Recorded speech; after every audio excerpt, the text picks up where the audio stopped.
Vamos aos lances? Então, assim, o Belmonte citou vários lances. A torcida do São Paulo está enlouquecida. Vamos ver se ele tem razão. O primeiro lance que ele cita na entrevista é um cartão do zagueiro Beraldo, com menos de 10 minutos de jogo. Ele reclama desse cartão amarelo. Te pergunto, tem fundamento a reclamação do dirigente? Eu entendo que o amarelo não foi bem aplicado. Porque o que acontece é o seguinte, a FIFA, a partir do momento que começou a orientar os árbitros para que tivesse mais cuidado nas disputas aéreas, para poder proteger cabeça e rosto de jogador, acabou virando uma regra só. Então, hoje o jogador ele é atingido com o mínimo contato, muitas vezes o contato é no braço, é no ombro, e o jogador atingido, ele acaba simulando, cai com a mão na cabeça, cai rolando, e isso está induzindo aos árbitros a aplicação de cartão amarelo, que, no meu ponto de vista, é uma disputa normal, um contato muito leve e que não era passível de cartão amarelo. Não, e a gente sabe o quanto um cartão no começo do jogo, o zagueiro modifica o comportamento do time inteiro. Totalmente. Né? Totalmente. Então, ó, se a gente pudesse fazer um placar assim, ó, São Paulo 1, Bruno Arleu 0, nas reclamações do São Paulo, né? Sim. São Paulo 1, Bruno Arleu 0. Essa foi unânime, eu acho que não vai ter unanimidade nas Não, e assim, próximas. repito, é só um amarelo, mas é um amarelo com 10 minutos que influencia no comportamento de todo o time e do próprio zagueiro, que fica pendurado tão precocemente por um lance que a gente considerou aqui uma falha da arbitragem. Então, reclamações do São Paulo 1, Bruno Arleu 0. Tava 1-0 para o São Paulo jogando melhor, e aí tem esse lance que poderia ter levado ao segundo gol, e aí 2-0 no primeiro tempo, seria muito difícil o Corinthians buscar o resultado. E esse lance, foi bem marcada a falta? Esse lance tem um bom debate, Rizek e amigos. Eu entendo que tem elementos para a marcação da falta.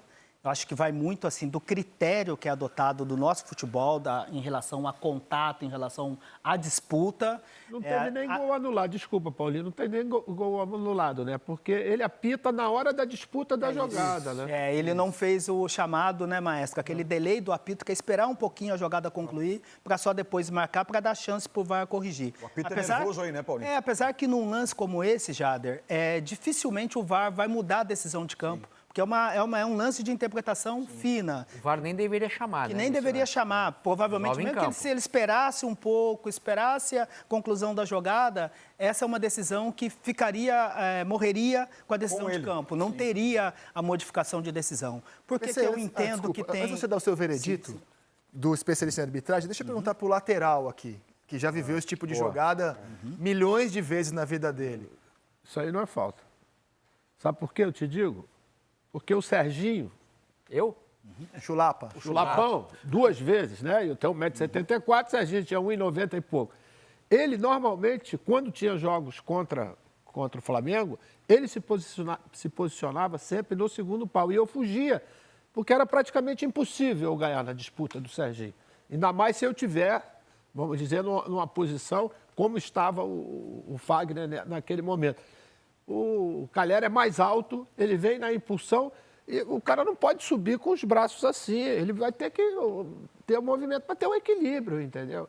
Mas ele apitou em cima, tem isso também. Ele estava bem posicionado, né, Paulinho? Estava bem posicionado. Ele está de frente para a jogada. E assim, eu acho que esse lance, Júnior, tem realmente margem, como eu falei, de elementos para a marcação da falta, porque muitas vezes quando os jogadores estão próximos e aí vão subir para disputar essa bola, o atacante já subiu, o zagueiro está subindo, o defensor mais baixo está subindo também, e tem aquele apoio ali, ok. O que diferencia um pouco, e talvez foi essa a interpretação que levou, né, à marcação da falta, é esse deslocamento do Calério. O Fagner já tinha subido, se a gente observar pela imagem lateral, ele já tinha subido, exatamente. E o Calério, ele vem por trás e, ao subir, ele tem essa apoiada no ombro do Fagner. Muito provavelmente, o Calério, sem esse contato, alcançaria a bola, ok. Mas o fato de ir com essas duas mãos no ombro, para mim, desloca e tem um impacto na ação do Fagner. Interpretativo é bem da maneira como nós aprendemos e atuamos durante muito tempo aqui, diferente do que é aplicado na Itália, Alemanha, Liga dos Campeões, né? na Premier League, que é um jogo mais físico, de contato, com outro estilo de arbitragem, mas dentro daquilo que muitas vezes é analisado e interpretado aqui, eu não acho assim, nenhum absurdo a Então marcação você dessa reconhece falta. que, embora seja o mesmo jogo, a gente tem critérios muito diferentes dos Sim, critérios das ligas sem europeias. dúvida, sem dúvida. A nossa arbitragem é uma arbitragem que para mais o jogo. Ontem, o Bruno Arleu Prefiro a marcou deles. 34 faltas. Sim, sem dúvida. Sem dúvida. O Bruno Arleu marcou 34 faltas no jogo de ontem. Já tinha apitado o Corinthians e Goiás na primeira rodada, um jogo com 42 faltas, ou seja, é um árbitro que tem a característica de parar muito o jogo, de permitir pouco contato. Mas esse é um lance, assim, que não é absurdo, acho que tem elementos para a marcação da falta. Essa ação do Caleri de ir ao encontro do Fagner, que já tinha assaltado, e usar a mão no ombro, pode ser... A explicação teórica está perfeita, deu para a gente entender o que levou o árbitro a marcar a falta. Você teria apitado falta? Eu, assim, respeito a decisão de campo. Não é um lance que eu critico e considero como um erro. Eu respeito a decisão do campo e eu acho, sim, muito justificável a marcação da falta. Jader, para você? Eu não daria falta. Não Serginho? daria falta. Até, eu ia falar exatamente porque já vi nesse próprio Campeonato Brasileiro, já narrei jogo, inclusive, de caras fazendo gol em situação muito parecida, de impulsão, de velocidade, de choque, né, com o defensor, mas o atacante se impondo, fazendo gol e a arbitragem passando ilesa. Então você teria deixado o jogo seguir, provavelmente gol do São Paulo 2-0. Serginho? Eu não marcaria, mas eu estou um pouco com o PC no sentido de que a gente tem que melhorar o entendimento geral da arbitragem brasileira. A gente tem que estar mais próximo da arbitragem europeia. Então, digamos assim, ele dançou conforme essa música que a gente toca. E eu odeio essa música que a gente toca. Eu quero mudar a música e não mudar o executor. E nós temos, né, acho que a gente... Pela média aqui, 1-1, né? Aliás, 2-0 São Paulo, Sim. na média, né? Eu sei que o voto do PC deveria Valer mais, valer né? mais, mas se a gente for um tribunal assim, que a maioria prevalece, São Paulo 2, Bruno Arleu 0 até agora, né? Não, Rizek, acho que é até importante o debate, até porque é lance, né, interpretativo que divide opinião. E só para a gente não generalizar, a gente tem que ressaltar aqui também os árbitros que têm essa característica. O caso do Rafael Claus, que é um árbitro que deixa o jogo seguir, que às vezes até exagera para o outro lado, né? Deixa de marcar algumas faltas, mas é um árbitro que tem essa visão mais europeia, vamos dizer assim, de permitir contato, de deixar o jogo seguir. Então a gente não pode generalizar. E lembrar, Ramon Abate, de Santa Catarina, é um árbitro também que é corajoso, deixa o jogo seguir, corre muitos riscos. Então tem alguns árbitros já com essa Para mim é esse filosofia. lance que muda tudo, sabe por quê? Na sequência a gente vai mostrar o lance do pênalti. O São Paulo enlouquece ali, porque na minha visão o São Paulo pensa assim, se ele dá cartão pro Beraldo, se ele dá falta no Caleri, cara, a partir de agora ele vai marcar tudo o que acontecer. E aí eu acho que o árbitro ele fica confuso depois desse lance. Ele fica meio pressionado, ele passa a apitar um pouco sem critério. E o que vai levar o São Paulo a enlouquecer, na minha visão, não é o pênalti isoladamente, é o contexto do jogo. É o conjunto. O São Paulo já vinha com uma carga desse lance, porque faz 2-0 ali, tecnicamente, o jogo meio que acaba para o Corinthians. O Corinthians emocionalmente... Esse é o ponto. Acabaria o jogo para o Corinthians com 2-0 ali, né? E logo após esse lance, o Lucas Silvestre, o auxiliar técnico, né, que é filho do Dorival, foi expulso, né, por reclamação, né, por ofensa, e acabou sendo expulso. Então, são tomadas de decisão que vai mudando o clima do jogo, né, o controle do jogo. Eu posso fazer um parênteses aqui, até aproveitando a figura do Bruno Arleu, que é um árbitro FIFA, e eu já estou remetendo ao Zanovelli também, que para mim é um personagem... O PC citou 2 jogos, né, o Fortaleza e o de ontem, mas eu trabalhei em Grêmio e Bragantino, ele também apitou semana passada lá em Porto Alegre, com 7 cartões. São 2 árbitros FIFA, PC. Eu, por vezes, fico com a sensação de que esses caras, porque tem o escudo FIFA, eles se resguardam atrás desse escudo, sabe? E meio que assim, não é questão de ser intocável, mas se utilizam do fator de ser árbitro FIFA para poder...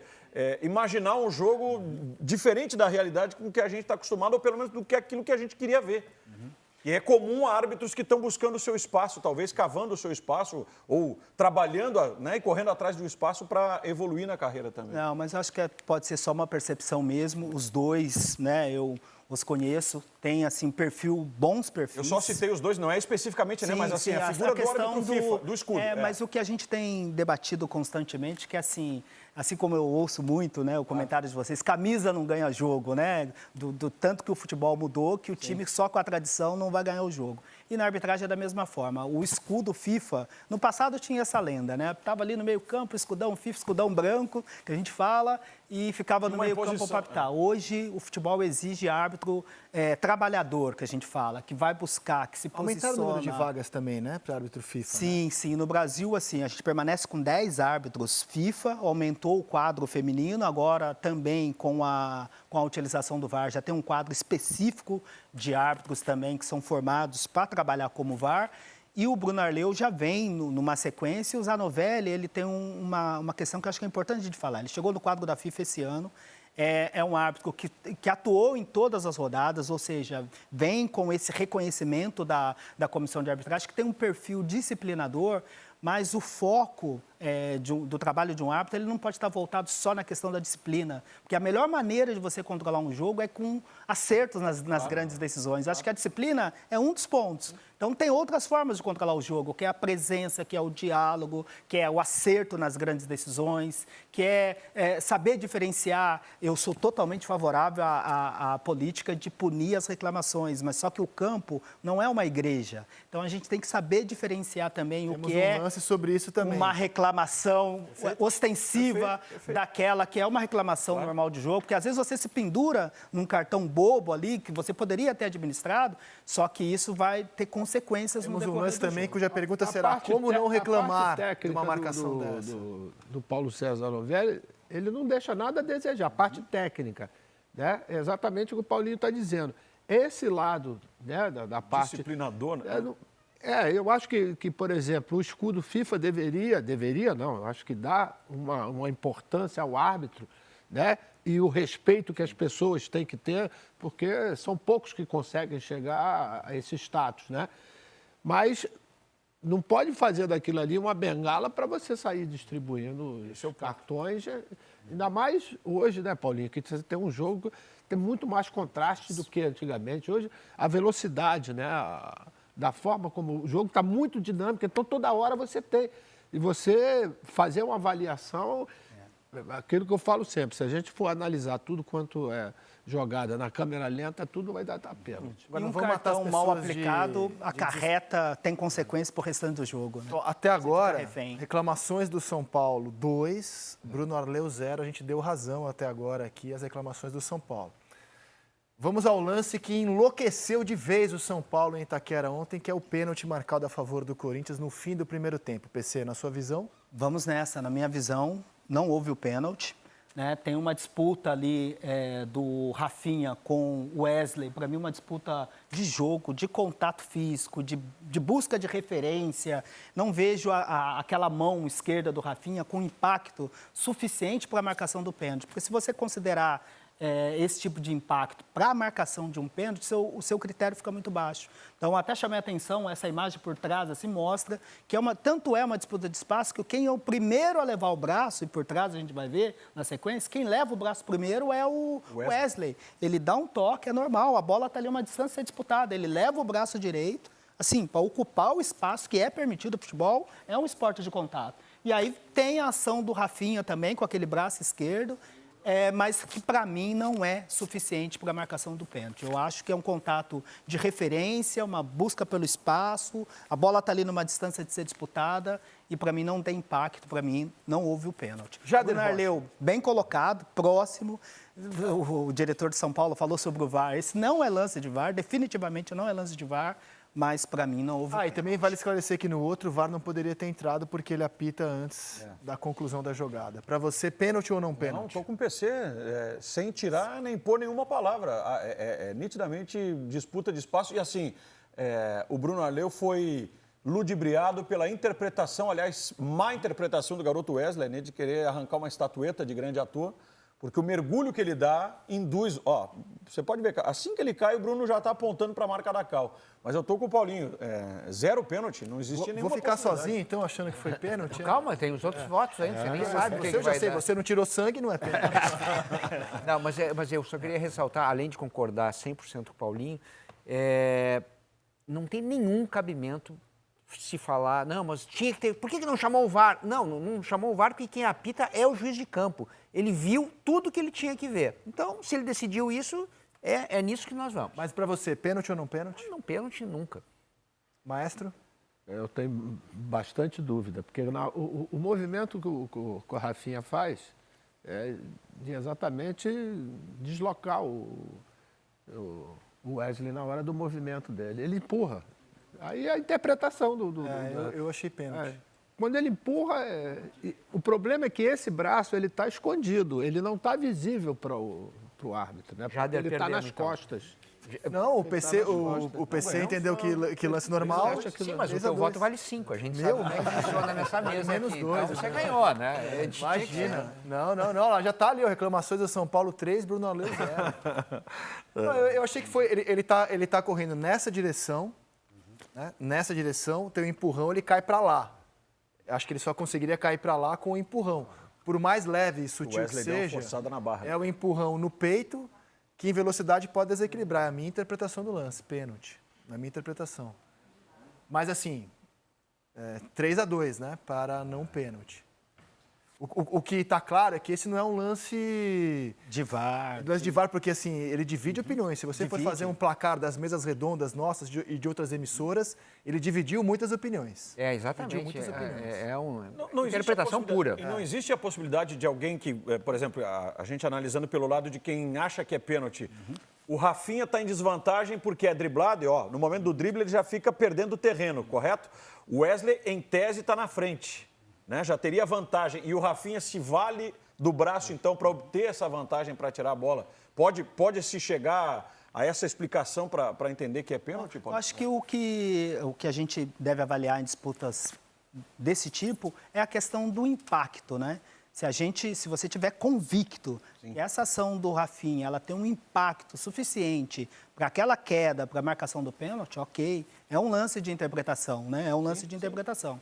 Para mim, não tem, em função daquele braço do Wesley, da disputa pelo espaço, essa coisa de usar o braço, onde até conversando com um amigo, ele falou, poxa, lembra do Rincon, lembra do Clebão, zagueiro, né? O Rincon, que eu sempre usava naquela proteção, fiz muitos jogos do Kleber, que uma figura sensacional, né? Um cara super legal, mas que se impunha muito pelo fisicamente, tamanho, né? E que sempre fez uso do seu corpo para poder defender o espaço, a área, buscar o contato, fazer a proteção, fazer essa coisa do bloqueio para possibilitar a ação de um companheiro ou do goleiro. Então, a gente estava lembrando disso. O Rincon, né, dominava a bola, assim, as pessoas não conseguiam se aproximar dele, né? O Hulk hoje é um jogador em atividade que usa muito da sua força física, né, para poder se proteger, mas para mim um contato assim de jogo mesmo, essa mão aqui, disputa pelo espaço, não considerei Até como agora, pênalti. São Paulo tem 100% de aproveitamento.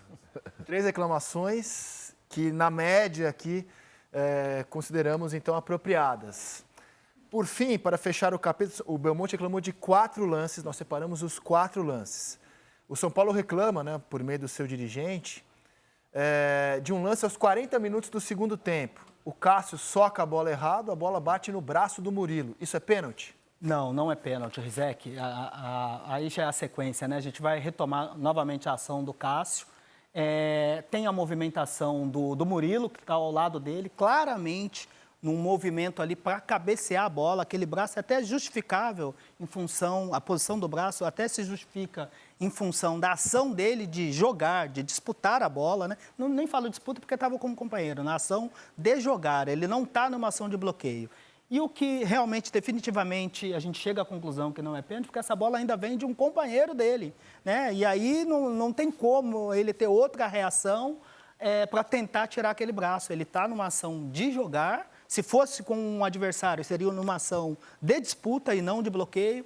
E essa bola ainda vem do Cássio ali, numa distância curtíssima, de maneira inesperada, bola na mão. Esse lance está bem assim, consagrado, bem... Os árbitros têm um conceito bem definido em relação a esse lance. Não seria aquela do Murilo subir na intenção de proteger, né, com o braço a chegada do Luciano ali, né? Isso, a possível chegada ou numa ação de bloqueio, porque chama atenção o braço, né, levantado acima da linha do ombro, ok, mas quando essa bola ela vem de um adversário, ele está no movimento de jogar e não bloquear, lance absolutamente normal. Nessa o dirigente não tinha razão. Então, para ganhar tempo, alguém discorda do PC? Não. Então, placar final 3 a 1. São Paulo Futebol Clube 3, Bruno Arleu 1. Foi bem o São Paulo na reclamação, no nosso entendimento. Olhou. O aproveitamento do São Paulo foi bom nas reclamações. Fechamos o capítulo arbitragem no Clássico.